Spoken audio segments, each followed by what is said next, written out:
Salve, salve, salve, meus queridos estudantes! Estamos aqui, eu e vocês, professor Natanael, para mais uma aula de história importantíssima, tema valioso, tema, por que não dizer assim, atual, não é? Se você não gosta de política, você tem que gostar, é importante. Não a política, necessariamente a política partidária, muito menos a politicagem. A gente fala de política com P maiúsculo, daquilo que é inerente à vida em sociedade, e essa aula tem muito a ver com isso.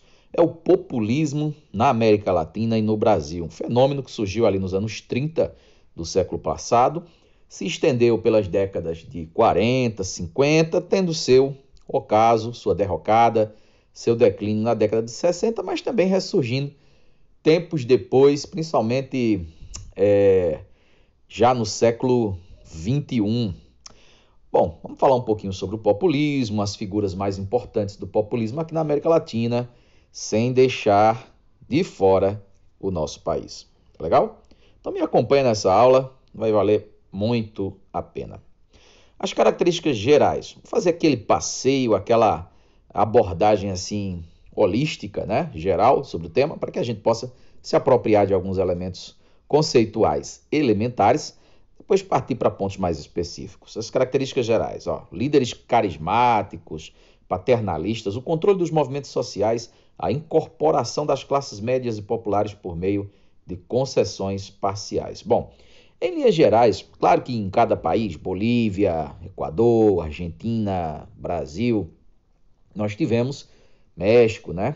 Nós tivemos peculiaridades, coisas que foram assim, muito específicas de cada nação. Porém, em linhas gerais, nós traçamos aí algumas similitudes, algumas características que são compartilhadas por esses países, por esses governantes ditos populistas, tá?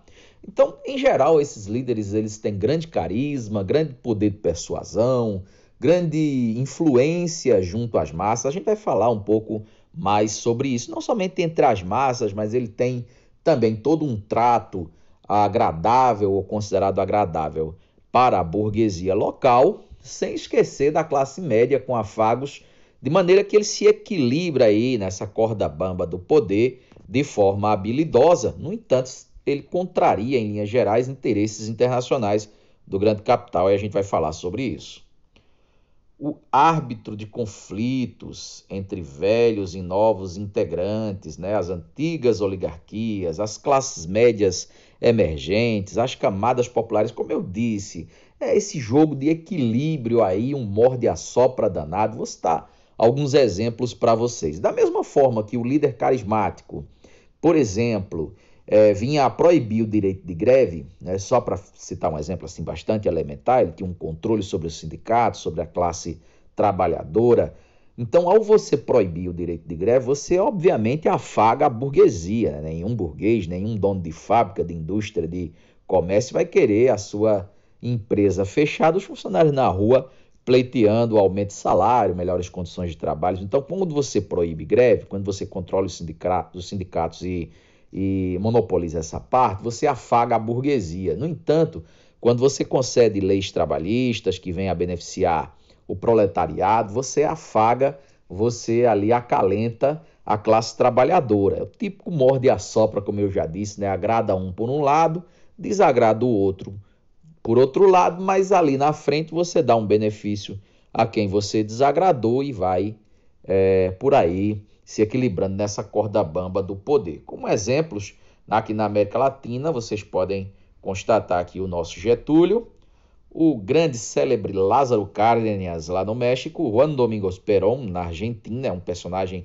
muito cultuado na política argentina até os dias de hoje, o Velázquez Ibarra no Equador, para ficar em nomes assim mais conhecidos, tá? Vou pular essa charge e a gente segue aqui para as gravuras que mostram esses presidentes aqui na América Latina que, digamos assim, encarnaram, né, essa personalidade populista.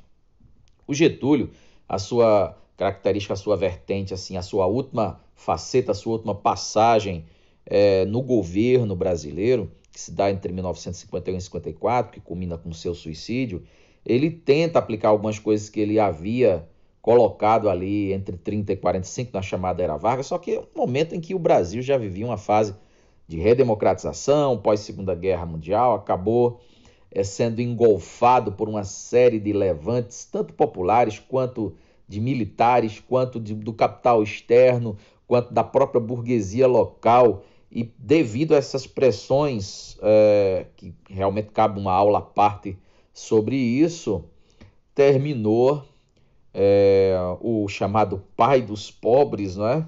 Como ele ganhou essa alcunha nos anos 40 principalmente, terminou por suicidar-se em 24 de agosto de 1954.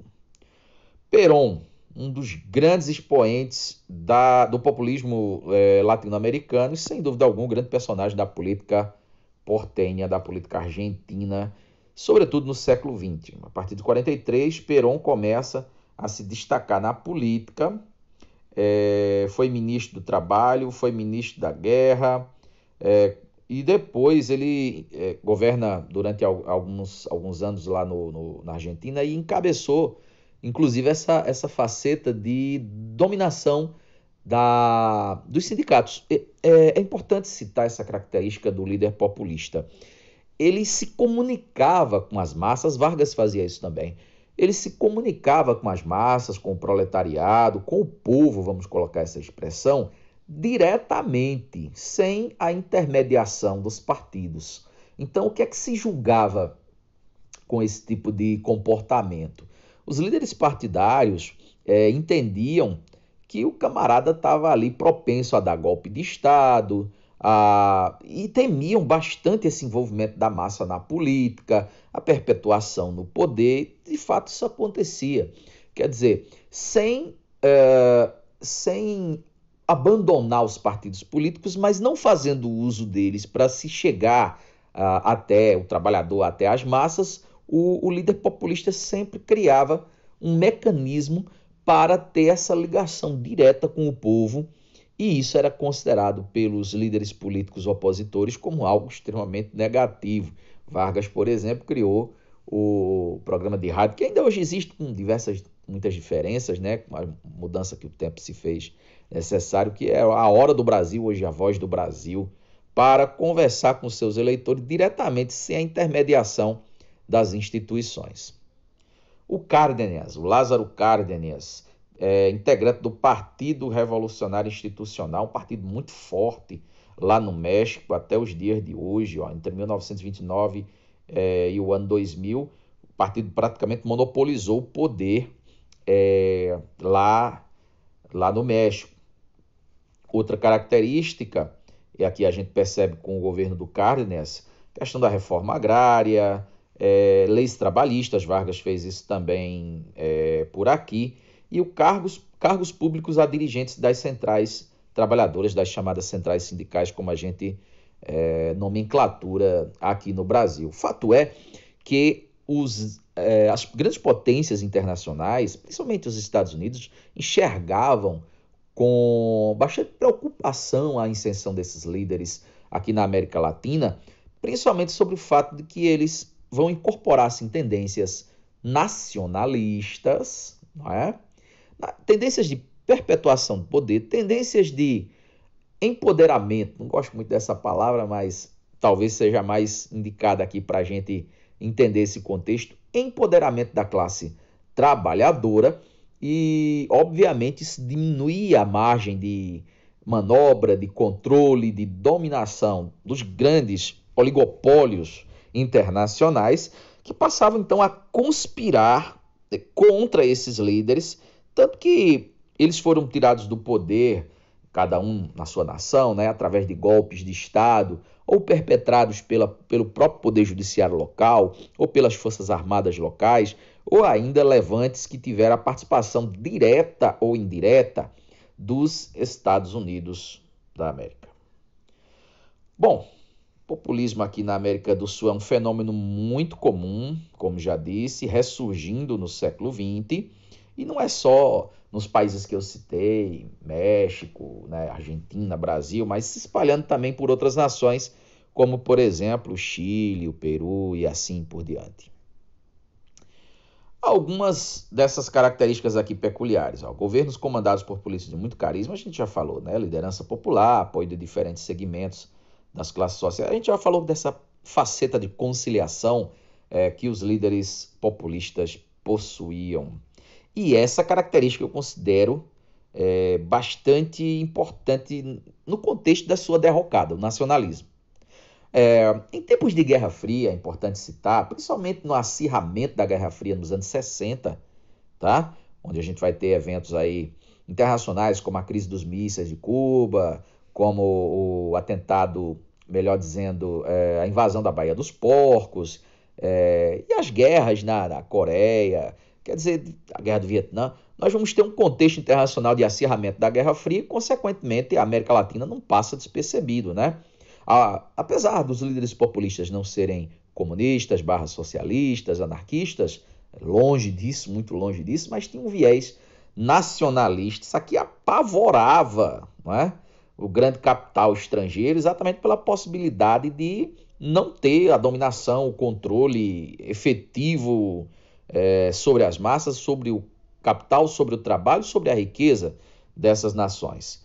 Outro ponto que eu esqueci de falar, mas que está aqui mencionado, é o intenso uso da propaganda política para ressaltar os seus feitos. Sem propaganda não há nada.